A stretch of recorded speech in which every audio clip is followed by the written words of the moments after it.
Alors, on va maintenant joindre Véronique Duong. Véronique qui est directrice associée chez Rankwell, elle est fondatrice des blogs Autoveille et présidente de SEO Camp.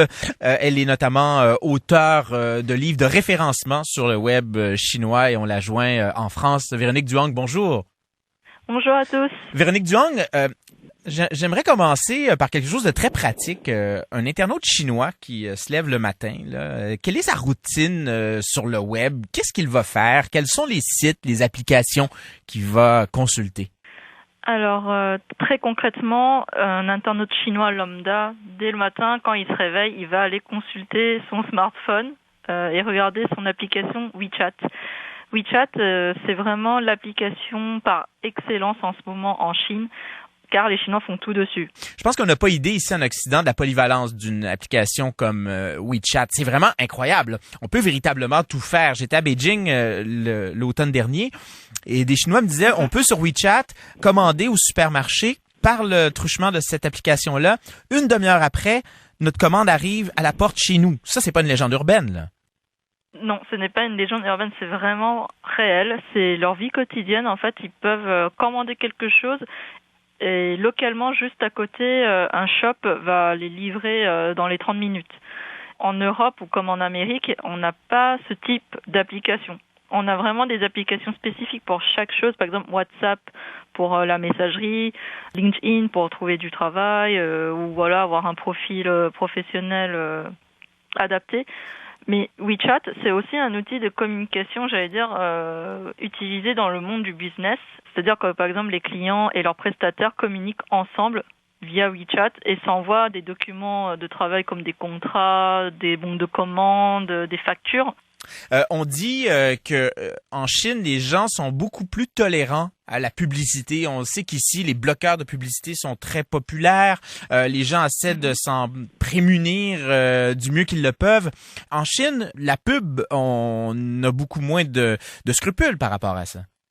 Oui, clairement, en fait, en Chine, c'est pas dérangeant d'avoir des bannières publicitaires qui clignotent dans tous les sens. Si vous allez sur un site chinois local, vous verrez que souvent on a une masse d'informations sur les pages et il y a beaucoup de bannières publicitaires partout. Donc un peu à la manière des rues commerçantes dans les grandes villes en Chine avec les pancartes qui clignotent partout, le web ressemble un peu à ça, là. Donc il y a une adéquation, entre les deux, là. Oui, exactement. En fait, ce que vous voyez, j'allais dire dans la vie réelle, est retranscrit complètement sur le web aussi. Ce qui est virtuel, vous verrez aussi plein de liens, plein de pancartes, enfin pas pancartes, mais plein de bannières. Et c'est vraiment très similaire. Finalement, ça se retransmet. Quand on se promène en Chine également, on voit que les gens sont beaucoup dans leur téléphone, même dans les grandes foules, dans les rues. Les gens ont presque le téléphone tatoué sur la main ou accroché sur la main. Le mobile est vraiment très en avance en Chine par rapport à ici. Oui, alors typiquement, si je dois vous donner quelques chiffres, depuis 2015, en fait, on constate que les mobinotes chinois ne cessent de progresser. Parce qu'en fait, voilà, le réseau est de plus en plus évolué.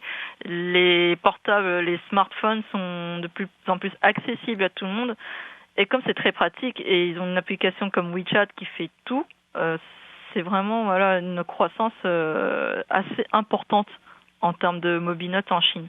On dit que l'argent a disparu également à cause de ces applications-là, c'est vrai?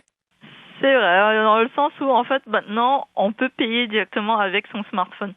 C'est-à-dire que vous avez par exemple dans les magasins des QR codes que vous allez scanner avec votre smartphone pour payer directement en ligne.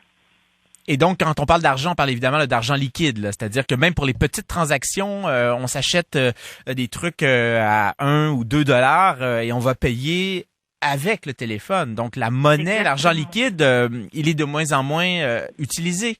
Exactement, c'est clairement ça. Alors, si je dois vous citer, j'ai des contacts en Chine qui me disent qu'en fait, quand ils sortent dans la rue, ce qu'ils ont besoin, c'est d'avoir leur mobile, leur smartphone. Le reste, c'est pas grave. Si ils n'ont pas pris leur carte bleue, c'est pas trop grave. Le plus important, c'est vraiment d'avoir un très bon smartphone pour pouvoir en fait payer partout et faire des commandes là où ils sont. Vous parlez mandarin, Véronique Duong, donc vous connaissez bien l'Internet chinois, vous connaissez aussi bien l'Internet occidental. Est-ce que c'est trop facile de dire que, dans le fond, les Chinois vivent dans ce qui sera notre futur, ou bien il y a des différences culturelles qui font en sorte que ce sera pas nécessairement l'équivalent. Ce qu'ils vivent là-bas, ça ne se transposera pas nécessairement de la même manière ici. Comment vous voyez ça? Alors, très honnêtement, c'est vrai qu'en termes d'innovation digitale et même de progrès, j'allais dire, numérique, ils sont assez en avance.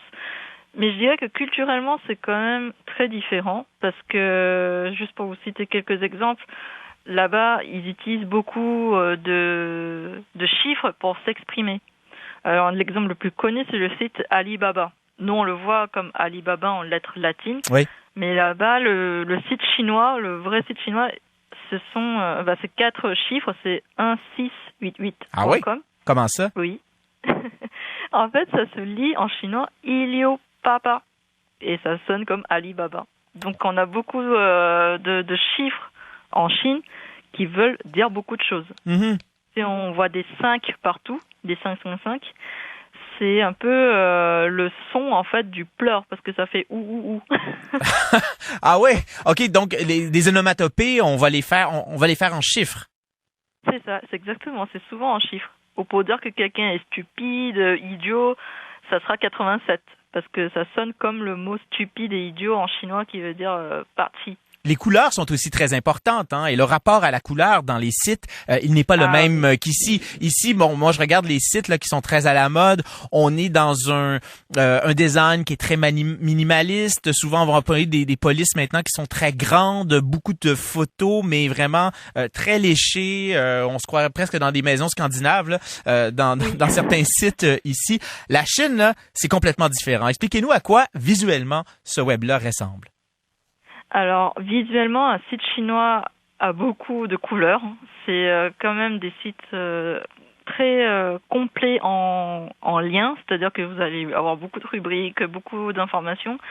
Et ce qui est très important à retenir, ce sont les codes couleurs.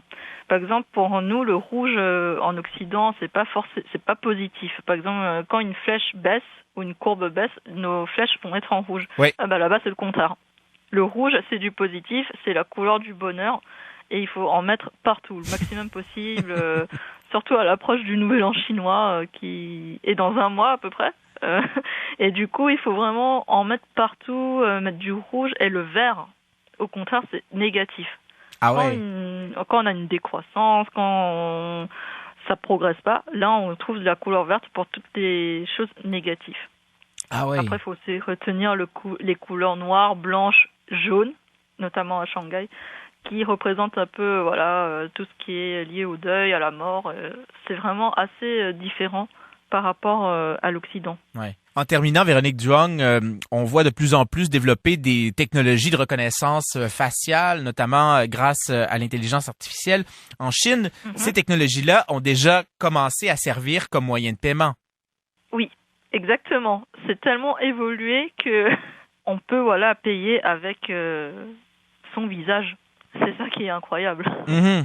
Donc là, ce n'est plus seulement l'application avec laquelle on va aller scanner des codes dans les magasins. C'est littéralement, on prend un produit dans un magasin, on sort du magasin et ça nous débite automatiquement notre compte, là. C'est ça. Mm-hmm. Exactement. Tout se passe, en fait, WeChat, par exemple, a son propre moyen de paiement en ligne, mais il y a également Alipay d'Alibaba qui est très connu, où au début ça fonctionnait avec des QR codes, mais maintenant c'est vraiment la reconnaissance faciale pour payer. Ça déclenche vraiment le débit. Ben écoutez, ce sera à suivre ces développements-là parce qu'on sait que c'est déjà rendu vraiment très très bien implanté là-bas en Chine. Véronique Duong, merci beaucoup pour cette entrevue. Je rappelle que vous êtes directrice associée chez Rankwell. Merci pour ce petit voyage sur un continent qu'on connaît vraiment très très peu. Merci, bonne journée. Merci à vous. Au revoir. Bonne journée à tous. Au revoir.